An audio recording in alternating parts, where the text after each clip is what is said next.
esse momento chegou. Ai, meu Deus do céu. Olá, pessoas. Pra quem não me conhece, eu sou a Belly. Se você não me conhece, seja muito bem-vindo ao começo da nossa história juntos, porque aqui o final não é o começo, aqui o começo é o começo sem final. Você pode se inscrever aí embaixo pra fazer parte da nossa família, ativar o sininho pra não perder notificação de vídeo novo. Lá no meu Insta eu faço fotos de looks de personagens, inspirados em personagens, então se você se interessar, você pode ir lá olhar. Eu também faço templates, wallpapers, enfim. E só mais uma coisa, agora você pode ser membro aqui do canal, existem vários planos de diversos valores, é como você dar uma sub na Twitch, sabe? É um jeito que você pode apoiar o meu trabalho e tem várias recompensas pra esses valores diferentes, assim, inclusive tem um plano chamado Dark, que você pode concorrer aí em vários sorteios, prêmios, enfim. Você pode clicar aí no botão Seja Membro pra ver os planos e ver como você pode me ajudar, ou no link que tem na descrição, tá bom? Fazer vídeo sobre Dark é sempre uma coisa difícil, porque nessa série, onde termina é o começo, né? Então é difícil a gente puxar um fio daí pra gente conseguir começar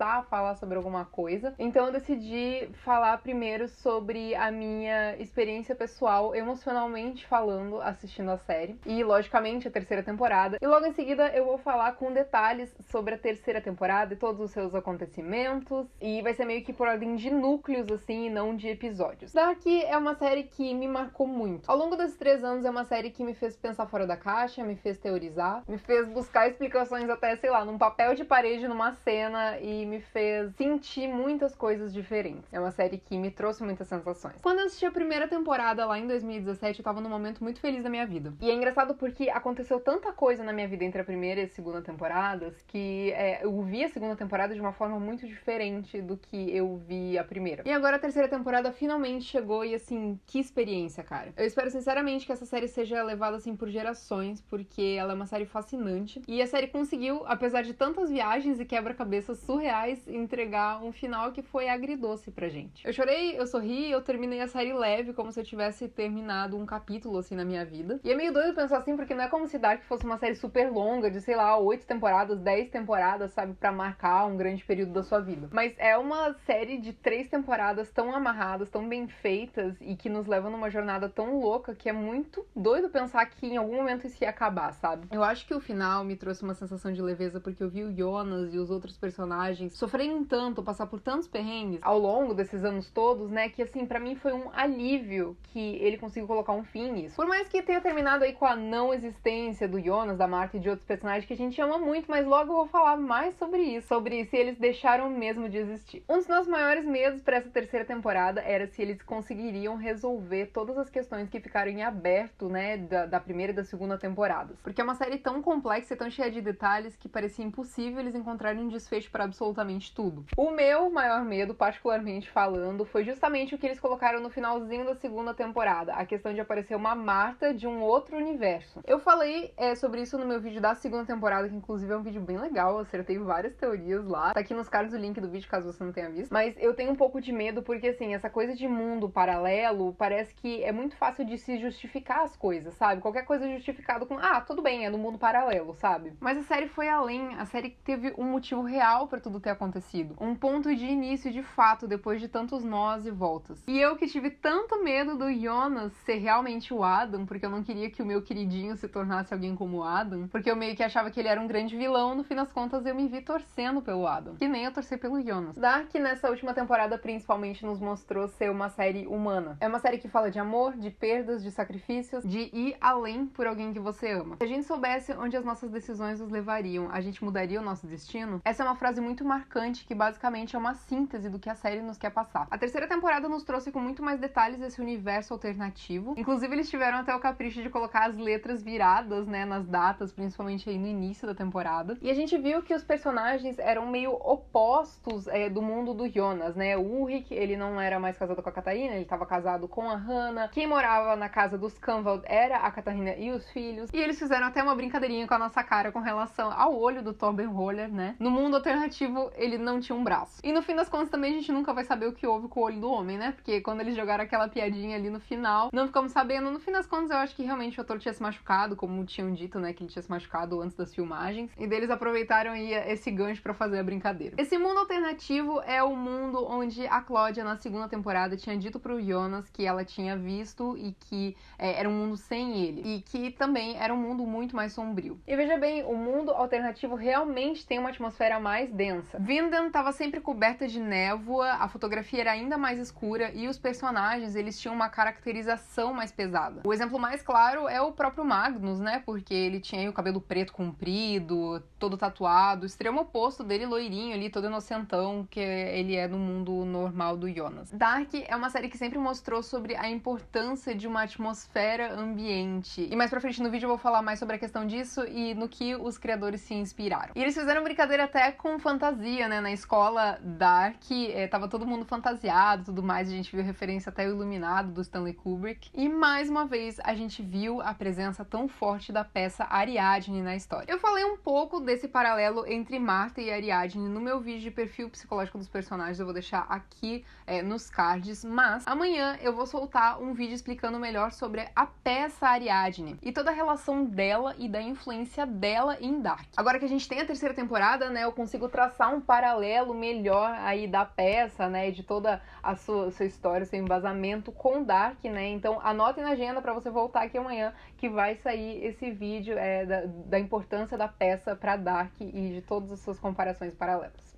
Enfim, logo nós tivemos uma confirmação de algo que a gente já estava suspeitando, né? Que assim como o Jonas se tornou o Adam, a Marta se tornou a Eva no mundo dela sem o Jonas. É como se ela fosse a versão do Jonas no mundo dela, né? Porque a gente tem a referência até da capa amarela, né? Que se repete. Mas uma coisa que martelava muito da nossa cabeça era: se a Marta Dark era um elemento novo na história, como o Jonas teria sobrevivido originalmente? E será que existia de alguma forma um fato novo na série, sendo que parecia que eles estavam sempre vivendo tudo o tempo inteiro de novo? E isso é uma coisa que eu começo no meu vídeo da segunda temporada, que dá a impressão que esse buraco de minhoca criou meio que uma bolha temporal ali, onde os personagens ficam sempre eles vivendo ali, e a única forma de sair dessa linha temporal é viajando no tempo, porque a gente nunca vê personagens novos entrando na história. Claro, a gente vê a galera, assim, de outros universos e tudo mais, mas, assim, personagem novo, sei lá, que chegou na cidade, pelo menos não, assim, atualmente. E foi aí que a série nos trouxe a questão de que existe uma sobreposição infinita de realidades, onde em uma o Jonas sobrevive, e em outra ele vai pro outro universo, em outra ele não sobrevive, enfim. Existem 3 tipos de viagem no tempo. A da timeline fixa, que não tem como mudar nada no passado porque o futuro já tá feito, o futuro já tá acontecendo, como, por exemplo, quando o Jonas tenta, né, se matar, e daí o Noah chega pra ele e fala assim: não tem como você se matar porque você é adulto, já existe. Tem também a da timeline dinâmica, que se você muda o passado, você altera o presente e o futuro, mas dependendo do que você faz, você acaba criando um paradoxo, porque, por exemplo, se eu for pro passado pra matar, sei lá, o meu avô, eu vou deixar de existir, porque eu matei o meu avô, que não deu origem a, sei lá, meu pai, e eu não nasci. Então não tem como eu ter voltado no passado e matado o meu avô, entendeu? Então aí foi criado um paradoxo. E também tem a linha de multiverso, que é quando se cria uma nova linha temporal a partir de alguma atitude que foi tomada. Eu expliquei melhor sobre isso no meu vídeo sobre a segunda temporada, que tá aqui nos cards já. Então se você quer mais detalhes de explicação, você pode assistir lá também. E essa questão do multiverso acontece porque no momento do apocalipse existe um nanosegundo onde as coisas poderiam ser mudadas. É como se o tempo tivesse ficado preso ali. Mas em todas elas o apocalipse acontecia, então como isso poderia ser parado? A temporada toda pra nós, como espectadores, foi uma briga de gato e rato pra gente saber quem era o lado certo na história. Porque em um momento a gente acreditava que quem falava a verdade era a Eva, em outro momento a gente acreditava que era o Adam, então a gente ficava numa confusão louca sem realmente entender quem queria parar o apocalipse, se era a Eva ou se era o Adam. E aí que entra o nosso querido amigo Infinito na história. Tomando aqui a liberdade poética da minha querida amiga Carol Moreira, né, que batizou o estranho, que tem a cicatriz aqui, de Infinito, a gente tinha uma dúvida cruel de quem ele era, o que ele queria e o que ele estava fazendo. A gente viu algumas atitudes dúbias, a gente não sabia se ele estava agindo por conta própria, se ele estava agindo a mando de alguém, até que finalmente, em determinado ponto da série, a gente teve uma elucidação. Ele era o fruto da relação entre a Marta Dark e o Jonas. Ele era a própria simbologia da maçã que a gente vê aí na abertura dessa terceira temporada. Ele não poderia existir porque é como se ele fosse fruto entre o 0 e o 1, sabe? Onde são duas realidades e ele é algo entre as duas. Então a Eva sempre quis que tudo realmente continuasse acontecendo para ela poder preservar o que lhe importava, o que para ela era realmente importante, que é o seu filho. que é o fruto de um amor fofo, né? Por isso ele andava através dos tempos garantindo que tudo aconteceria como devia acontecer. Inclusive ele foi até a usina, né? Se dividiu, ele adulto e também ele mais velho com ele criança foi pra outra realidade, pra garantir aí que o buraco de minhoca fosse aberto e tudo continuasse acontecendo. Mas a série também, nessa terceira temporada, nos trouxe mais um elemento, que foi 1888 e a fábrica do Tannhaus. Diga-se de passagem que eu amei muito essa locação, eu gosto muito desse período da história. E o Jonas adulto e eles adolescentes, né, em 2020, quando eles viajam no tempo pra algum lugar, eles vão parar em 1888, ou seja, mais 33 anos acrescentados aí das nossas linhas temporais. E aí a gente pode conhecer um pouco melhor sobre as origens do Tannhaus. Compreendemos melhor que as gerações anteriores e eles estavam realmente ligados aí à criação dos Sigmundos. O Jonas adulto e os outros presos ao passado, eles não tinham mais matéria radioativa pra conseguir voltar pro presente. Eles faziam muitos experimentos, eles estavam numa situação desesperadora. E essa história aí no passado vai se desenrolando até que a gente acaba descobrindo a verdadeira origem do Noah e da Agnes. Bartosz é ninguém mais, ninguém menos que o pai do Noah. Eu já tinha cantado essa pedra lá no meu vídeo da segunda temporada. E eu confesso que isso acabou até me chocando de ter se confirmado, porque, veja bem, né, ele acabou sendo morto pelo próprio Hanno Tauber. Que no fim das contas, né, ele se chama Noah porque ele é como Noé, que tá lá, né, pra ajudar depois do fim do mundo ou do dilúvio, como diz na Bíblia. A mãe deles e mulher do Bartosz é a Sirja, que é a filha da Hannah, que é uma coisa que a gente meio que deduzia aí desde a segunda temporada, porque elas são fisicamente muito parecidas. A série não coloca, assim, gente no elenco sendo muito parecido sem ter algo aí realmente de uma ligação sanguínea. Essa série é muito detalhista. E como a série não dá ponto sem nó, ela não só inseriu aí um multiverso só pra justificar as coisas. O Tannhaus, sofrendo pela morte do filho, da nora e da neta dele, fez de tudo pra fazer com que eles voltassem à vida. E foi ele, né, que dividiu o universo sem querer. Então as coisas continuariam acontecendo em ciclos pra sempre, porque o universo correto é o universo onde essas viagens no tempo não deveriam acontecer. É o universo que seria a ponta da triquetra, literalmente. E no fim das contas, quem descobriu isso tudo aí foi a Cláudia, né? Ela demorou 33 anos pra descobrir isso, mas a gente descobriu que no fim das contas ela era quem realmente queria fazer que as coisas voltassem ao normal. A gente teve uma relação muito louca com a Cláudia, né? A gente acreditou que ela era vilã, depois que ela era mocinha, depois que ela era doida, enfim. E ela queria muito que as coisas voltassem ao normal, principalmente pra ela poder salvar a filha dela do sofrimento. E o Adam, né, finalmente, dando ouvidos a ela, foi atrás do Jonas pra ele conseguir voltar e fazer tudo acontecer como devia ser. Graças a Deus o Jonas deu ouvido ao Adam. Mas aí a gente ia precisar de um sacrifício do Jonas por um bem maior. Ele deixar de existir pra trazer a normalidade pro mundo. E a coisa é que os personagens dessa série se sacrificam muito uns pelos outros. A Catarina, por exemplo, que a gente viu aí no final da segunda temporada, que ela tava dentro da caverna, ela tinha ido pra algum lugar, ela conseguiu encontrar o Ulrich. E ela tava fazendo de tudo pra salvar ele, inclusive ameaçando a própria mãe dela. E no fim das contas a gente descobriu que a mulher do lago era ninguém mais, ninguém menos que a própria Catarina, que foi morta pela própria mãe dela, gente, meu Deus do céu. Eu confesso que essa revelação eu fiquei muito surpresa, porque eu não desconfiava nem um pouco que poderia ser a Catarina. Eu sugeri, assim, ao longo, inclusive, da terceira temporada, eu pensei, será que é a Hannah? Será que eu não sei quem? Porque aquela medalhinha foi passando de mão em mão, né? Todo mundo teve a possibilidade de ser a mulher do lago. E por falar no Ulrich, a gente também teve aí um panorama melhor de como foi a história do Tronte. E a gente pode ver aí que o Tronte deu o bracelete de Ouroboros, que era da mãe dele, que é uma simbologia tão forte na série, pra mãe do Ulrich, né? Pra futura esposa dele. E a gente também pode ver sobre o pai do Tronte, né? E também sobre a Agnes, mas eu confesso que a Agnes, eu gostaria de ter visto mais sobre ela. Eu acho que ela é uma personagem muito complexa pra ser só pincelada como ela é na série. Parece que ela tá lá pra bonita. Queria ter ficado sabendo mais, assim, dela, sobre ela, a história dela. E também agora dando um salto temporal aí pro nosso apocalipse, a gente teve vários momentos do pós-apocalipse, né? Que a gente não tinha tido muitos. A gente entendeu melhor como a Elizabeth e o Peter se viraram e principalmente como a Cláudia finalmente matou a versão Dark dela pra conseguir fazer com que as coisas acontecessem, né? Pra ela conseguir falar com o Adam, convencer ele de fazer tudo parar. E sim, mais pessoas sobreviveram ao apocalipse, eu fiquei surpresa, né? E a gente pôde ouvir no rádio que ao redor do mundo mais pessoas sobreviveram, né? Porque tem aquela cena ali onde tá tudo destruído e que a gente ouve um rádio, né? Que eu acho que é em francês, se eu não me engano, que estão falando. Que começou em Vinden, o apocalipse e tudo mais. Então, a gente fica sabendo, além das outras pessoas em Vinden, que ao redor do mundo mais pessoas sobreviveram. A terceira temporada teve elementos sensacionais, quer dizer, a terceira temporada inteira é sensacional, né? Mas teve algumas coisas que, meu Deus. Com o início do 7º episódio, onde o Tannhaus jovem nos explica de forma teórica as coisas. É como se o episódio 7 fosse o início da história, se é que ela tem um início, né? Obviamente, desde o começo da terceira temporada, assim, tudo se encaminhava pra que o Jonas e a Marta não existissem mais. E assim, gente, não sei se pra alguém não ficou claro, mas a Marta deixou de existir porque ela é filha do Ulrich, que é filho do Trond, que é filho da Agnes, que é filha do Bartosz. E assim, o Bartosz não tendo viajado, né, no tempo, não tem como a Marta ter nascido em algum ponto da história. E aí a gente tem uma cena, assim, que mexeu muito comigo, uma cena muito sensível do Jonas e da Marta falando que eles são perfeitos um pro outro. E isso foi acontecendo ao mesmo tempo que a versão Adão e Eva deles se abraçava. Eu confesso que eu chorei bastante nesse momento porque eu fiquei muito triste de ver o Jonas e a Marta deixando de existir. Claro que a gente